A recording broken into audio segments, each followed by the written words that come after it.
Hello everyone, welcome back to the channel. So today I'm going to tell you how to block ads from any OPPO device.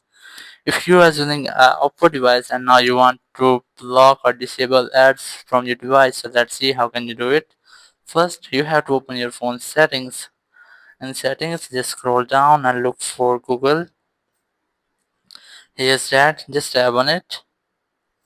And here you just have to select all services and then just scroll down and look for ads. Here's that, tap on it. And here you can see the option of delete advertising ID. Just tap on it and then tap on delete advertising ID again, and it will remove advertising ID from your device. Now go back and look for usage and diagnostics. Here's that, tap on it, and here you can see it has been enabled. You just have to disable this settings. Just tap on it and then it will be disabled. And now you have successfully blocked or removed ads from any OPPO device. Thank you very much for watching the video. Until next video, bye bye.